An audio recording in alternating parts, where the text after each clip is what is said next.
आज की अपनी क्लास में हम लोग पढ़ेंगे सुरक्षा परिषद किस तरह से कार्यवाही करती है। हम लोगों ने पिछली क्लास में पढ़ा था कि सुरक्षा परिषद कुछ तरीके अपना करके विवादग्रस्त पक्षों के साथ शांतिपूर्ण समाधान न होने पर किस तरह से कार्यवाही करती है। तो उसमें हमने देखा था कि बहुत से कठोर उपाय भी वो अपनाती है, जिसमें आर्थिक संबंधों को तोड़ने जैसी चीज़ें हैं, समुद्र हवाई यातायात, डाक तार और रेडियो जैसे संचार के साधनों को रोकने जैसी चीज़ें हैं। और बहुत ज़्यादा विपरीत अगर परिस्थिति है तो सदस्य देशों की सशस्त्र सेनाओं की सहायता से ऐसे राष्ट्र के विरुद्ध सैन्य प्रयोग भी किया जा सकता है। तो हम लोगों ने इसके बारे में पिछली क्लासेस में पढ़ा था। ये जो प्रयोग है, इस तरह की जो कार्यवाहियाँ हैं, ये कार्यवाहियाँ कई बार की गई हैं।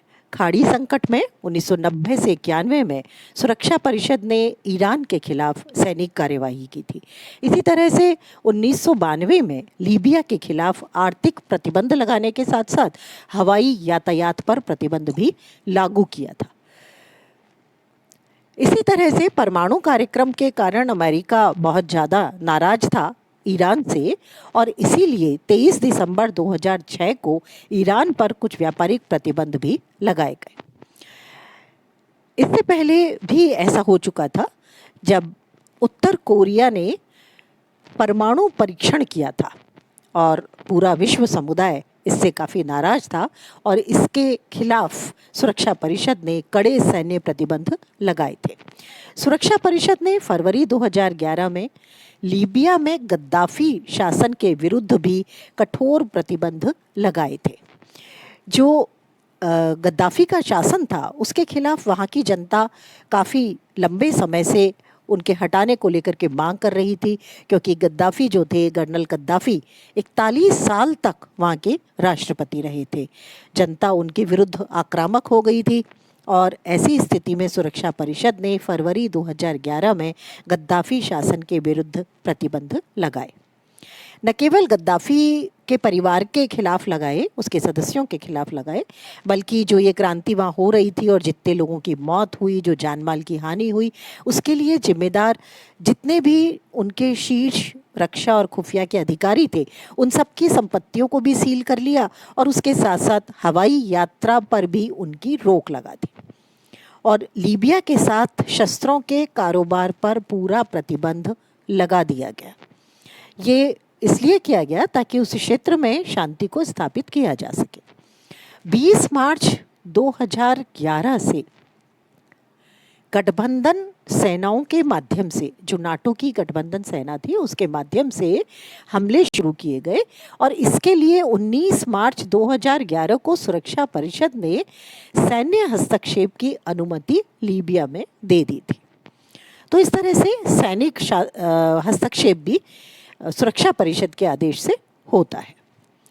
9 मार्च 2016 को संयुक्त राष्ट्र सुरक्षा परिषद ने उत्तर कोरिया पर नए और व्यापक प्रतिबंध लगाने के लिए एक आम सहमति से प्रस्ताव पारित कर दिया। सुरक्षा परिषद ने परमाणु और मिसाइल कार्यक्रमों को रोकने के लिए ये कदम उठाया था। इस प्रस्ताव के माध्यम से केवल मिसाइल कार्यक्रम और परमाणु कार्यक्रमों को रोकना ही नहीं, बल्कि उत्तर कोरिया के जो सोना, टाइटेनियम अयस्क, लौह अयस्क, वेनेडियम अयस्क और इसी तरह की अन्य जो महत्वपूर्ण दुर्लभ धातु हैं, उन सभी के निर्यात पर प्रतिबंध लगा दिया। एक तरह से ये स्थिति आर्थिक प्रतिबंध की है, जिससे किसी भी देश को बहुत ज़्यादा हानि होती है। लेकिन यदि इस तरह की कार्यवाही में 5 महाशक्तियों में से कोई भी महाशक्ति अपराधी राष्ट्र का समर्थन कर दे किसी भी तरीके से, प्रत्यक्ष या अप्रत्यक्ष रूप से, तो सुरक्षा परिषद जो कार्यवाही करना चाहती है वो कार्यवाही नहीं होगी और वो कार्यवाही मात्र एक उपदेश बन करके रह जाती है। तो इस तरह से जो सुरक्षा परिषद के अधिकार हैं, उनके माध्यम से काफ़ी हम कह सकते हैं कि बाध्यकारी तरीके से वो कार्य करती है और विश्व शांति को बनाए रखने की दिशा में पहल करती है। अब हम देखेंगे सुरक्षा परिषद की महत्वपूर्ण शक्ति निषेधाधिकार, जिसे वीटो की शक्ति कहा जाता है। ये बहुत महत्वपूर्ण शक्ति है और जब यूएनओ का जन्म हुआ था यानी संयुक्त राष्ट्र संघ का उद्भव हुआ था, उसी समय ये डिसाइड कर लिया गया था कि वीटो की शक्ति महत्वपूर्ण राष्ट्रों के पास होगी, जिससे किसी भी कार्यवाही को आसानी से किया जा सकता है। कैसे इसको चार्टर में डाला गया या किस तरह से ये आती है यूएनओ में, इसकी पृष्ठभूमि हम देखेंगे। द्वितीय विश्व युद्ध के दौरान जब यूएनओ के निर्माण की प्रक्रिया चल रही थी, उसी समय याल्टा शिखर सम्मेलन में अमेरिकी राष्ट्रपति रूजवेल्ट ने सबसे पहले निषेधाधिकार का प्रस्ताव रखा। स्टालिन और चर्चिल, स्टालिन यानी सोवियत संघ और चर्चिल यानी ब्रिटेन, दोनों देश सोवियत संघ और ब्रिटेन ने इस प्रस्ताव का समर्थन किया और बाद में सैन फ्रांसिस्को सम्मेलन में मतदान प्रक्रिया पर विचार विमर्श करते हुए चारों महाशक्तियां इस मामले पर एकमत हो गई। निषेधाधिकार का जो विचार है, इसका आधार ये है कि उत्तरदायित्व और अधिकार परस्पर संबंधित होने चाहिए। यानी विश्व शांति का उत्तरदायित्व अगर बड़ी शक्तियों पर है तो उनके पास इस तरह का अधिकार भी होना चाहिए कि वो अपनी बाध्यकारी शक्ति के आधार पर उस कार्य को पूरी तरह से करवा सके। सैन फ्रांसिस्को सम्मेलन के तीसरे आयोग के अधिशासी अधिकारी ग्रेसन किर्क के अनुसार उन्होंने कहा, निषेधाधिकार दो मूलभूत धारणाओं पर आधारित है। ये धारणाएं क्या है? सबसे पहली धारणा है कि किसी भी सशस्त्र कार्यवाही का भार मुख्य रूप से महाशक्तियों को वहन करना होता है।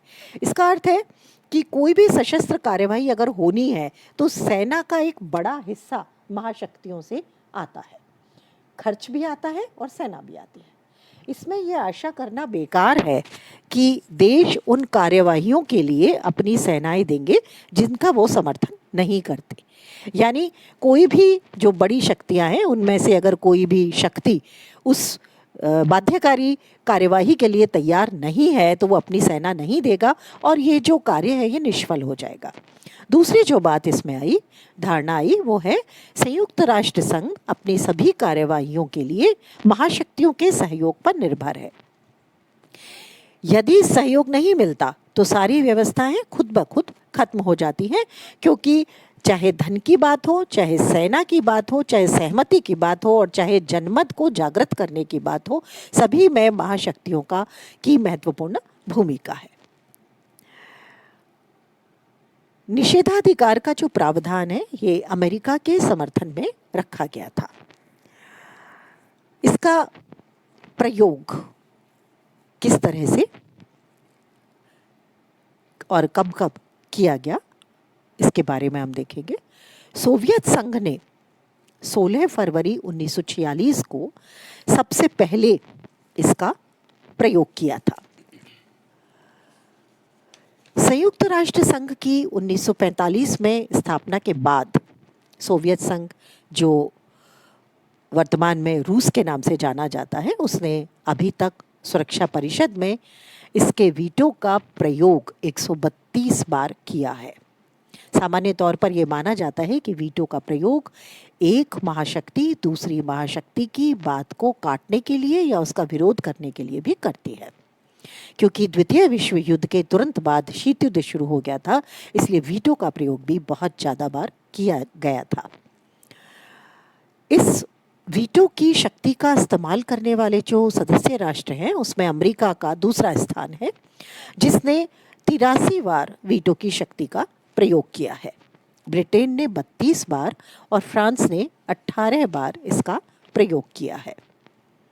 चीन ने 9 बार इसका प्रयोग किया।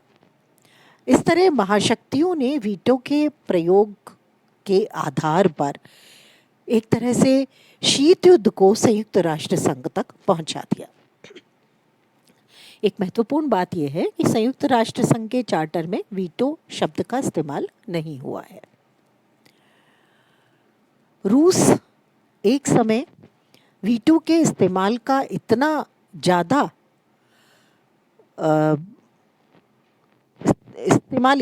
करने लगा कि 1957 से 1985 के बीच विदेश मंत्री रहे आंद्रेई ग्रोमिको को मिस्टर नॉट के नाम से जाना जाने लगा। संयुक्त राष्ट्र संघ के इतिहास के पहले 10 वर्ष में सोवियत संघ ने 79 बार इस शक्ति का प्रयोग किया और सोवियत राजनयिक मोलोतोव द्वारा इसका प्रयोग क्योंकि बार बार किया गया इसलिए उनको मिस्टर वीटो कहा जाने लगा। लेकिन सोवियत संघ का विघटन होने के बाद में 1991 के बाद में वीटो का प्रयोग केवल 4 बार किया गया। अमेरिका ने सुरक्षा परिषद के अपने पिछले 14 वीटो में से 12 अमेरिका ने प्रयोग किए। इनमें से 10 बार प्रस्ताव के विरोध में जो वीटो काम में लिया गया वो इजराइल की आलोचना के रूप में था, इजराइल के विरोध में था। कुल मिलाकर 83 बार इसने इस वीटो का प्रयोग किया है। ब्रिटेन ने 32 बार इसका प्रयोग किया और 23 मामलों में अमेरिका ने ब्रिटेन का साथ दिया, जबकि 14 बार फ्रांस का वीटो उसके साथ था। ब्रिटेन ने अंतिम बार अपने वीटो का प्रयोग 1989 में किया। फ्रांस ने 18 बार वीटो का प्रयोग किया। 1945 से 2017 तक कुल मिला के 274 बार वीटो का प्रयोग किया जा चुका है। 1945 से 1971 तक चीन के रूप में राष्ट्रवादी चीन को मान्यता थी और उसके बाद में साम्यवादी चीन इसका सदस्य बना और जब से साम्यवादी चीन इसका सदस्य बना है तब से अब तक 9 बार वीटो का प्रयोग किया गया है।